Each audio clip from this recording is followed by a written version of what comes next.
Axiata Group is looking at picking two equipment suppliers to roll out 5G services, Reuters reports, in a move that could cut its reliance on long-term vendor Huawei Technologies Co. and open the door for the likes of Ericsson.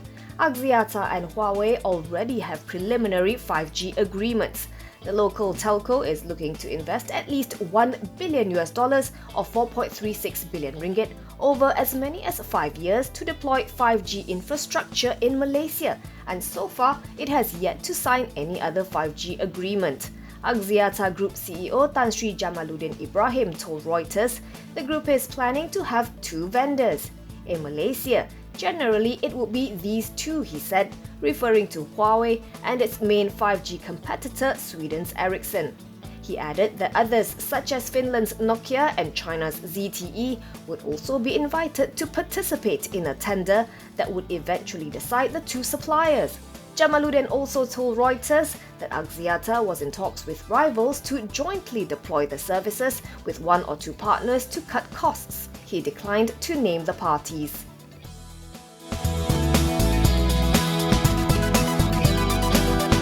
IOI Corp saw its third quarter FY20 net profit plunge 99.96% to 100,000 ringgit, hammered by foreign currency translation loss on borrowings and deposits of 236.4 million ringgit. It also made less from its resource-based manufacturing segment.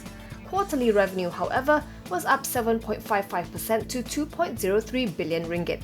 As for the cumulative 9 months ended March 31st, 2020, its net profit fell 38% to 362.6 million ringgit from a year earlier, while revenue rose 2.1% to 5.76 billion ringgit. On its prospects, the group says that while the COVID-19 pandemic has brought uncertainty and damage, it believes it will see this crisis through relatively unscathed. This would be thanks to its past focus on cost efficiency, strong cash position, and the resilient fundamentals of its palm oil business.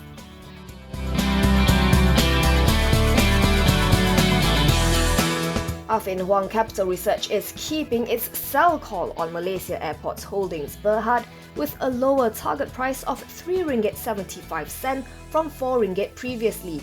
This is in view of low earnings visibility and a tough medium-term business outlook due to the COVID-19 pandemic. In a note today, the research house said the group's core net loss of 21 million ringgit for the first quarter of FY20 was disappointing, as it was below both its and the consensus expectations. The weaker than expected results were mainly due to lower passenger growth and retail sales following the COVID-19 outbreak, as well as a higher doubtful debt provision of 88.9 million ringgit. Last Friday, MAHB reported that it slipped into the red after posting a net loss of 20.39 million ringgit for the first quarter of FY20 on the back of 933.84 million ringgit in revenue. Going forward, Affin Hwang Capital said it sees MAHB's losses widening in the second quarter of FY20 with the extension of travel restrictions and the MCO.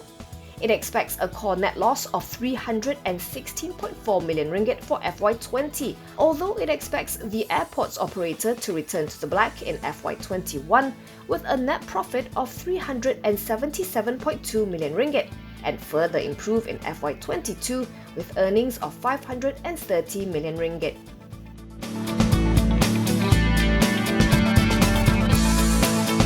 CGS CIMB Research expects Telekom Malaysia and QL Resources to be added as FBM KLCI constituents when FTSE Russell announces the results of its upcoming semi-annual review of the FTSE Bursa Malaysia Index series on June 4th.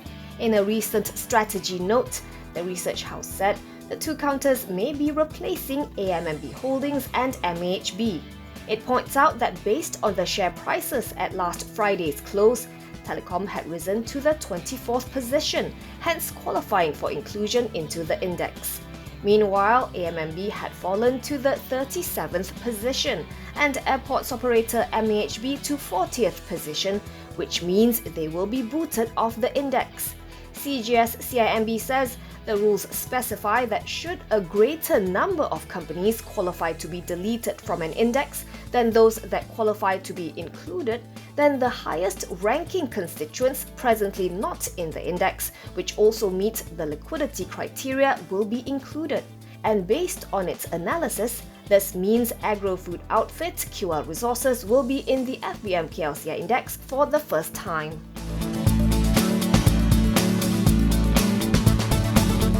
The Royal Malaysian Customs Department has slapped Tanjong Motor Holdings manufacturing unit, Tanjong Motor Assemblies, with a 180.11 million ringgit bill for excise duties from November 1st, 2016 to October 31st, 2019.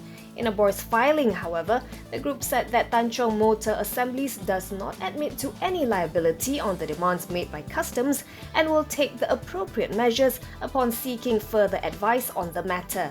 It said it will announce any material developments on the matter from time to time. Tanjong Motor Assemblies has built passenger and commercial vehicles for Nissan, Renault, Subaru, Mitsubishi, UD Trucks, Photo and Bison Trucks. Its facilities are in Serendah, Selangor, Da Nang, Vietnam and Yangon, Myanmar.